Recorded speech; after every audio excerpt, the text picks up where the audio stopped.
Pues un mes más, ya estamos en septiembre y vamos a ver qué libros leí, qué no leí y qué libros o títulos nuevos adquirí.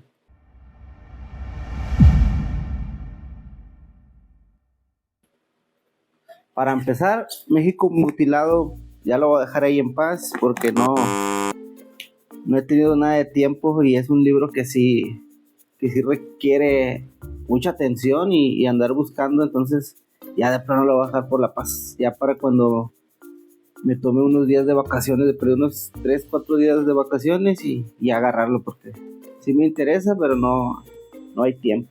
Y así que vamos a empezar con los que sí leí, que dije que iba a leer y que sí leí. Y uno lo tengo aquí en el Kindle, que viene siendo Iván el Tonto y otros cuentos.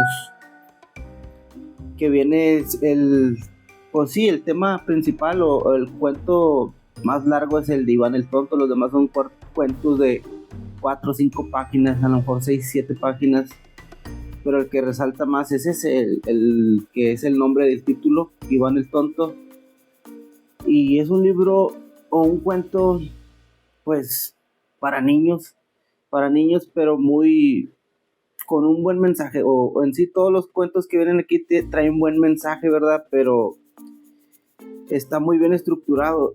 Y estaba viendo que estos cuentos ya los escribió Tolstoy ya, o sea, después de Ana Karenina y Guerra y Paz, en una época en la que él estaba ya como con un hartazgo, con depresión inclusive, y de hecho renunció a lo que a todos sus privilegios de la vida privilegiada que tenía, ¿verdad? Porque él nació en una familia noble, de hecho era conde, se puede decir, sí, era conde, y él ya en sus últimos años se fue a vivir al campo. Creo también aquí en el libro viene que creó una escuela o algo así, una escuela que para darles educación a los niños del campo, o sea, él vivió en el campo, creó estos cuentos y aparte creó una escuela para ayudar a los niños a cultivarse más. Y él decía que la simpleza o la manera en que vivían los campesinos era más noble que la vida que él vivía antes o con la gente que él se rodeaba antes de la nobleza. Entonces, él vio algo, él vio algo ahí en los campesinos y quería, aparte de lo que ellos ya tenían de su vida, de su forma de vivir, de sus lineamientos de cómo vivían la vida, cómo veían la vida también. Entonces él quería todavía enriquecerlos dándoles educación y creó estos cuentos ya, y ahí se ve en los cuentos reflejado su crecimiento. Él está enfocado hacia un cristianismo, pero un cristianismo más no tanto de la religión como profesar una religión, sino un cristianismo más en crear el bien y hacer el bien, algo así. Y pues ese fue el libro que leí, los Iván el Tonto y otros cuentos. Me dejó más enseñanza de Iván, de Lev Tolstoy, leer esto, ¿verdad? Y ya más o menos sé por dónde entrarle a sus obras. Entonces sí fue un buen inicio. Aunque sean cuentos algo infantil, sí, eh, cuando empieza el libro te da una pequeña reseñanza de su historia, más lo que yo me informé. Entonces fue un buen inicio empezar por estos cuentos de Lev Tolstoy. Y estuvo bueno, estuvo bien leer eso. Y otro que también leí, que dije que iba a leer, es este de Mi planta de naranja lima, de José Mauro de Vasconcelos. De hecho dije que no había llorado en un libro, en un libro que había leído había llorado o algo por el estilo, que sí me había conmovido algo. Y aquí no es tanto que haya llorado, pero sí me quedé en una escena que pasó, y no la escena trágica, que como que marca como la escena, culmine o cúspide del libro, no una, sino que 2 o 3 escenas antes, algo que le pasa a CC. Sí me dejó, que lo leí, acabé ese pedacito y lo dejé ya un día y dije, déjame lo dejo un rato. Entonces lo estuve leyendo aquí en el libro y en el Kindle también. Y sí es un libro igual, creo que, bueno, el autor es brasileño, quiero pensar que es brasileño, no investigué mucho el autor, pero sí leí que es un libro que como que regla o que en las escuelas de Brasil les dicen que hay que leer, pues es algo así como que muy, muy característico de Brasil, de que, no sé, yo imagino que en cuarto, quinto de primaria, ¿sabes qué? Hay que leer este libro de Mi Planta de la Lima y lo leen. Y sí se me hace una lectura obligatoria, porque a pesar de que ellos lo manejen como que es un libro que hay que leer en tu etapa infantil o en tu crecimiento, en tu etapa de desarrollo, ¿verdad? Es decir, yo no lo había leído, yo ya que soy mayor, siento que también hay que leerlo los adultos, porque la manera en que se aborda, la manera en que en que tratan a CC, en cómo él se comporta, que es un niño travieso y él dice que tiene el diablo, que el diablo le habla, o también llama como que un pajarito le dice cosas, también se refiere así. Y bueno, más que nada el núcleo familiar de CC pues es una familia pobre, ¿verdad? Su papá no tiene trabajo y él, la mayoría de sus hermanos también, a lo que yo entendí, no tenía estudio, pero al ser él un niño de 5 años, les sorprende que él sepa leer. No me acuerdo cómo se llamaba un tío de él, que le estaba leyendo el diario y él le dice que él sabe leer y total le traen una hoja y empieza a leer y se sorprenden. Entonces él tiene una hermana mayor que lo mete a la escuela y ahí mienten y dicen que tiene 6 años para que pueda ingresar a la escuela. Total entra a la escuela porque le veían algo ahí de futuro a CC, a pesar de ser un niño muy, muy inquieto, muy travieso, hacía así travesuras, ¿verdad? Pero como les comento, su papá se había quedado sin trabajo, su mamá prácticamente era la que se echaba a los hombros la familia, era su papá, su mamá, creo que eran dos o tres hermanos mayores que CC y un hermano más chico que él, el príncipe creo que le llamaba. Y pues tenían muchas carencias y CC de repente se iba a bolear zapatos, salía con su cajoncito a bolear zapatos. Y entre tanto aburrimiento, pues de repente se le ocurría hacer una que otra maldad, ¿verdad? Y un día se encuentra con Portuga, un portugués, ¿cómo le llamaba? Portuga, algo así, no recuerdo porque lo terminé hace una semana, pero luego empecé a leer otro. Y se encuentra con él y tenían bueno, los niños de esa colonia o del lugar donde vivía CC tenían la tradición de montarse atrás de los carros, de que el carro va a arrancar, va yendo, y los carros en esa época pues tenían una rueda, una llanta atrás y se colgaban de la llanta y se iban. Y había un carro que es de Portugal, el carro más bonito de todos los de ahí, y nadie se quería subir ahí pues porque tenían miedo y CC pues no le importó, un día no le importó y se subió ahí. Total lo regañó el dueño del carro y le da unas nalgadas y le declara y lo declara como su enemigo y que cuando sea grande lo amenaza de muerte, ¿verdad? Total ellos dos se hacen muy buenos amigos, y ahí es donde está la trama, donde CC tiene ¿cómo decirlo? Su manera de desahogo. O sea, en él vio un adulto que podía confiarle las cosas. Porque sí hablaba con su tío y todo, pero no le contaba más cosas así tan a fondo. Y con él sí halló la manera y hicieron muy buena química y se llevaron muy bien hasta el punto en que que lo quería, hubo un punto en que él lo quería adoptar y él quería que fuera como su padre, ¿verdad? Que él tenía una hermana que así le habían hecho y se había ido a vivir con otra familia, porque pues eran muchos en su casa y no había dinero, entonces era algo común, yo me imagino, ahí, ¿verdad?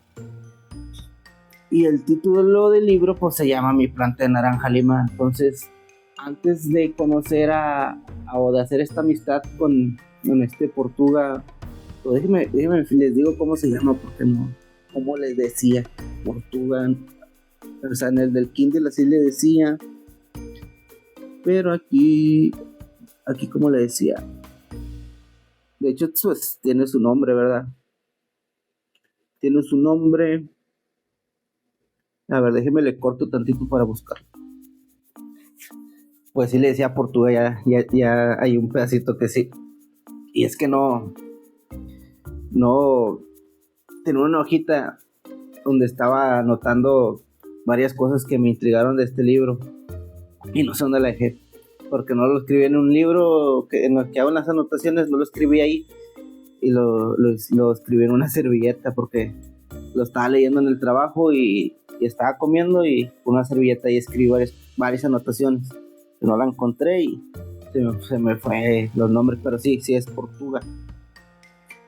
Y como les iba diciendo, se hizo muy buen amigo de él y hasta el punto que lo quería adoptar, ¿verdad? Y como les digo, el título es Mi planta de naranja lima. Entonces antes de hacer buena conexión con Portuga, que así le llama ya de cariño, porque así le decían los de un barecillo que estaba por ahí, ¿verdad?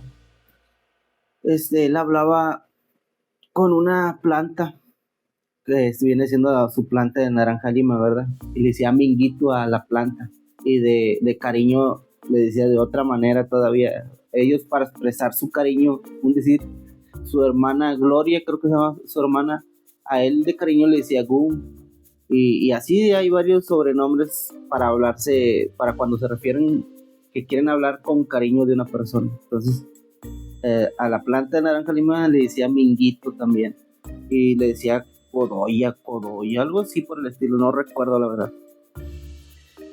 Pero a lo que voy, así haciendo un poquito memoria de lo que escribí, me llamó mucho la atención que hay un momento en que se dice que que a ver si en Navidad ahora sí nace el niño Dios y no nace el niño diablo, o sea, y refiriéndose a él, que a él le decían que él era el niño diablo, que no era un niño Dios. En Navidad o se hacían referencia de que a él no le traían regalos porque él era un niño diablo. Entonces él quería tener una Navidad donde naciera ahora sí el niño Dios y poder tener un regalo, ¿verdad? Entonces, una vez, una ocasión que pues él estaba esperando algo y no recibió nada y en la cena de Navidad pues muy apenas tenían para comer y a él no le gustaba eso que iba a comer. Total, hubo una discusión y él habló mal de su papá.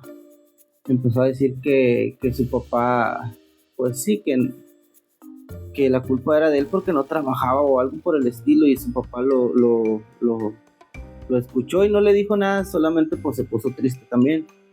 Y se también pues le caló que su papá escuchara, o sea, él no lo quería decir de mala manera.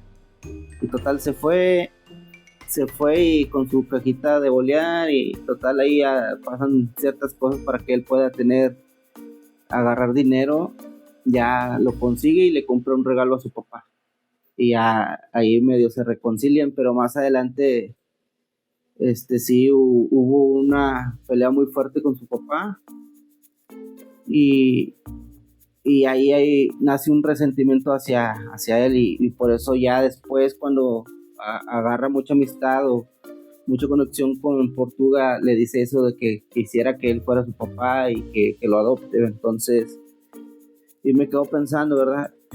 De cómo la economía o cómo el no tener trabajo, que en sí no se trata de esos libros del padre, no se trata de que su papá no tiene trabajo, pero pues de ahí nace, o sea, me quedo pensando mucho que de ahí nace porque es una familia de bajos recursos, no tiene dinero y da cuenta que la forma en que vive pues está condicionando condiciona mucho a lo que vienen siendo los hijos, ¿verdad? O sea, sus hermanos que no tienen estudios, cómo van viendo la vida, que un hermano mayor tiene que cuidar al menor y así se va. Por eso Cecé tiene que cuidar a su hermano menor, Antonio, creo que le decía el príncipe, y lo cuidaba muy bien. O sea, cuando él se encargaba de su hermano, no era ningún niño travieso. O sea, Cecé era un niño de 5 años que cuidaba a un niño menor que él, y era un niño muy, muy adelantado, o sea, con una mentalidad de muy adulto, pero como que a veces recordaba que era niño y se le salía esa de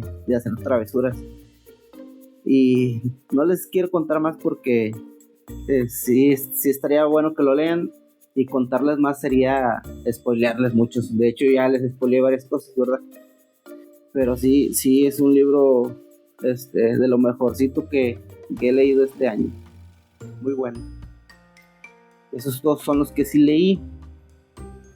Y también tengo pendiente ya lo tengo avanzado. Ya llevo el de It, ¿verdad? Que el pasado dije que no lo leí nada. Y esto ahora sí, ya voy en la 333. Ya tengo igual, como que era como 3-4 días que no le doy a pero ahí va. Ya creo que ya este mes se le voy a dar un poquito más, porque he tenido varias actividades extra que no tenía contempladas. Estuve de invitado en un podcast, y luego eso aquí se los dejo por si quieren ir a verlo. Y luego aparte ese día pues quedé con ellos en que los iba a ayudar en las ediciones. Total, pues ya tengo un poquito, aparte de mi trabajo tengo otros trabajos, entonces estoy teniendo problemas en poder leer como antes lo hacía, ¿verdad? Entonces le estoy bajando el ritmo, pero como que ahora sí le di un buen avance. Y no les voy a decir mucho de esto porque pues sí llevo más de 300 páginas, pero pues no, todavía me queda mucho buen tramo, ¿verdad? Entonces sí me está gustando mucho, obvio, tanto que aquí tengo más que son siguientes lecturas.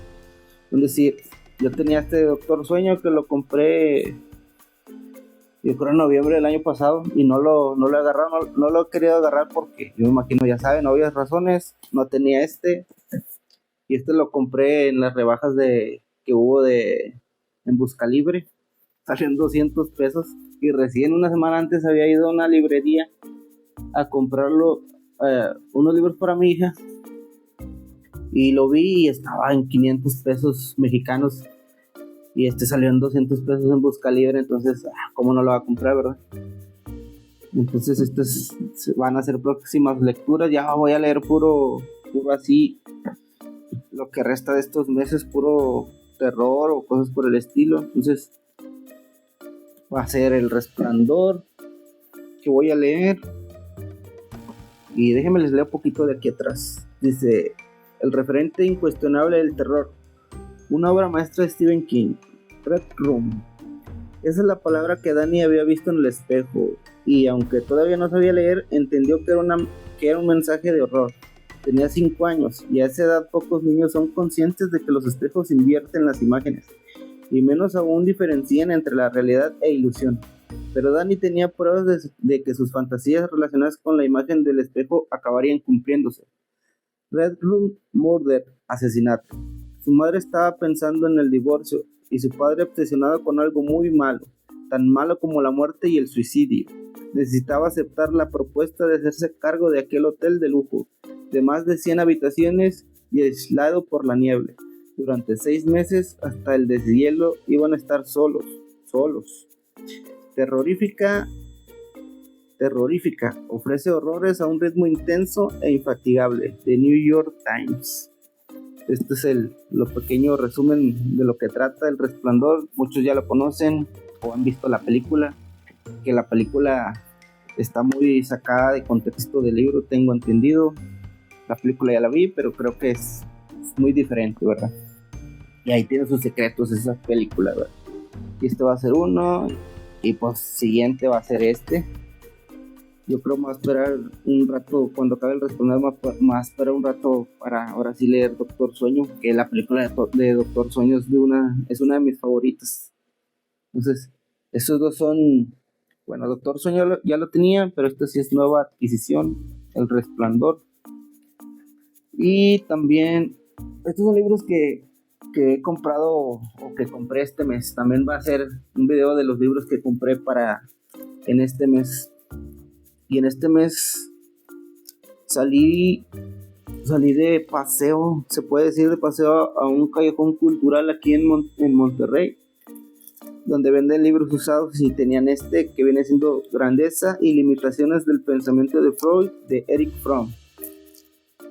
Como algunos ya saben, yo fui estudiante de psicología, no lo terminé, pero pues me sigue interesando bastante. Entonces a Freud lo he leído mucho, diferentes libros de él, y de Erich Fromm he leído muy poco. Y pues en este libro de Erich Fromm le da la razón a varias cosas de Freud, pero también hace ¿cómo decirlo? Una crítica.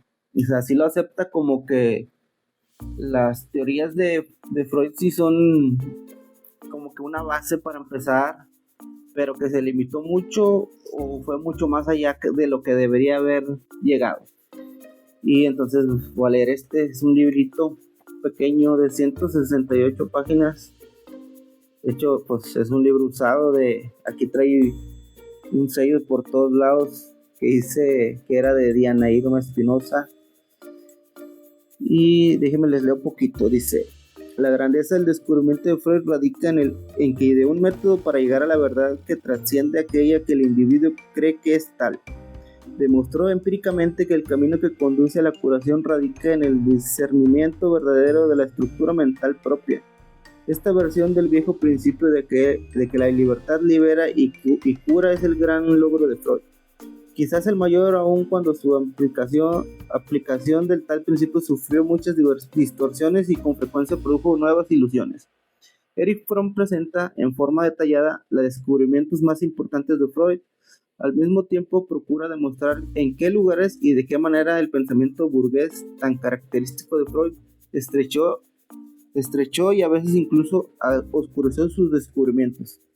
De Erich Fromm, siglo XXI, ha publicado también Anatomía de la destructividad humana y, con otros autores, La sociedad industrial contemporánea.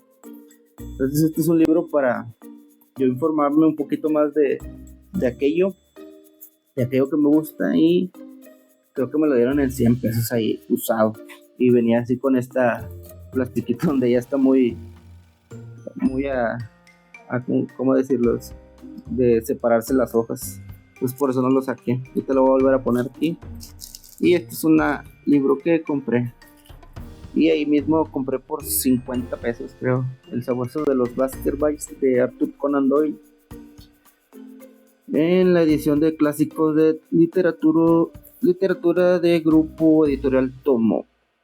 Y pues, como lo vi barato, dije yo, déjame lo compro. No he leído nada de Arthur Conan Doyle. Sé de él, sé de Sherlock Holmes y todo ese rollo, ¿verdad?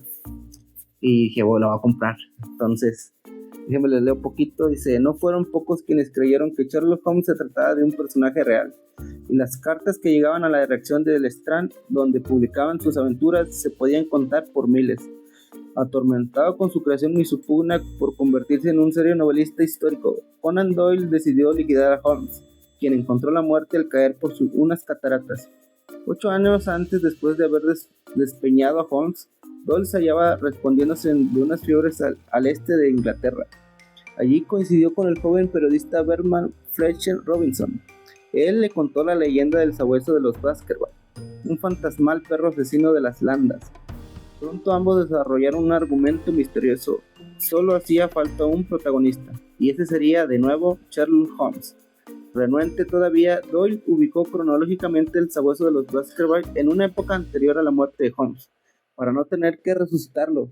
Aunque Robinson colaboró al principio con Doyle, fue este último el autor exclusivo de la novela. que dedicó, eso sí, a su amigo el sabueso de los Baskerville. Un libro sin precedentes que presagiaba la cercana y definitiva resurrección del rey de los detectives.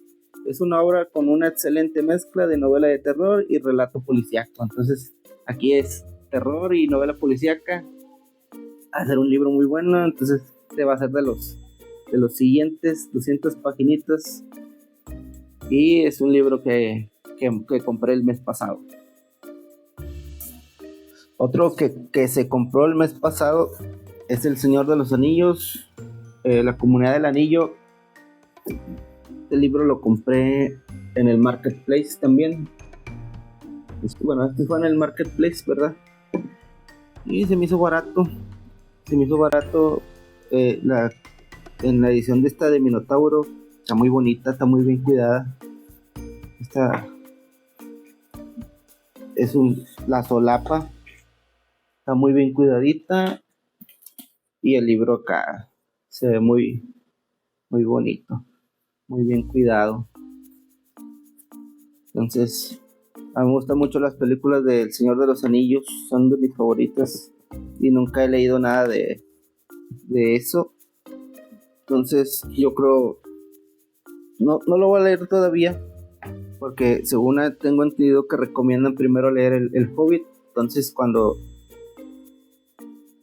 consiga el del Hobbit, leo el Hobbit. Y luego ya empiezo con este del Señor de los Anillos. Más que los quería mostrar para que vean que lo compré. Es otro libro que compré este mes pasado. Edición Minotauro. Muy bonito. 250 pesitos nada más, algo así. Y pues ya será, yo creo, para diciembre que lo esté leyendo. Y pues bueno, hasta aquí llegué en los libros que compré el mes pasado. Y este libro, el amor líquido, de Zygmunt Bauman, dice acerca de la fragilidad de los vínculos humanos. Este es un libro, no sé, me están dando ganas de leerlo.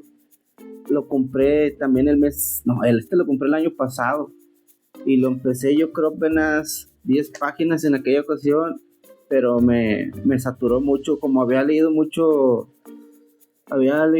a Albert Camus, leí mucho Kafka en ese tiempo también, había leído El Mundo de Sofía en ese tiempo, creo también, y ya estaba como que muy, muy harto ya, o muy saturado de cosas así densas, sobre todo lo de Camus, El extranjero, La muerte feliz. Luego creo también de esos dos leí La peste. Entonces ya estaba muy así de que y quise leer según yo por más calmado, y empecé a leerlo y no pude.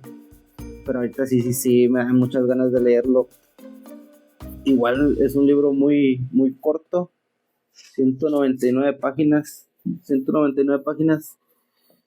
y sí va a ser de mis siguientes lecturas. Voy a estar leyéndolo junto con el It, y ya no voy a ponerme más libros porque sé que ya tengo menos tiempo que antes. Entonces va a ser nada más It y luego luego ya empiezo con El Resplandor, y a ver qué más sale, porque también estoy en un grupo de lectura donde leen un libro por semana, un libro de 100 páginas por semana. Entonces ahí eligen un libro y ahí lo voy leyendo. Es decir, ahí por eso leí de Iván el Tonto, Área 81. Ahorita están leyendo Pedro Páramo, pero como yo Pedro Páramo lo releí hace poco, hace como 2 meses, como que ya no lo quise leer también. Y lo querían leer en una semana, y a mí no se me hace un libro para leer en una semana. Pedro Páramo sí es un libro corto, pero no para leerlo en una semana. Entonces ahí sí no le estoy siguiendo el juego, ¿verdad? Pero bueno, estos serían los libros que les quería enseñar, los que leí, los que no leí y los que voy a leer, que viene siendo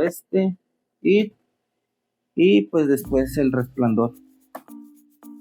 Y pues ahí nos vemos. Voy a estar haciendo videos semanales. Estoy tratando de subir uno por semana. El video anterior, que fue creo que fue ensayo sobre la ceguera de Saramago, de José Saramago. Vi que más o menos les gustó, ahí está teniendo un poquito de aceptación, ¿verdad?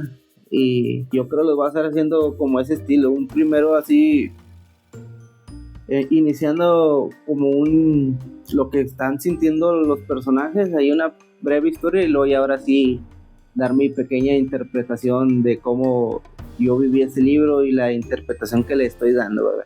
Y el que ya tengo así escrito algo viene siendo La Metamorfosis de Franz Kafka. Es un libro que ya leí ya hace tiempo y que escuché el audiolibro hace poco, entonces lo tengo ahí fresco, tenía anotaciones y las quería utilizar. Entonces esperen ese video y ahí nos vemos en el siguiente. Bye.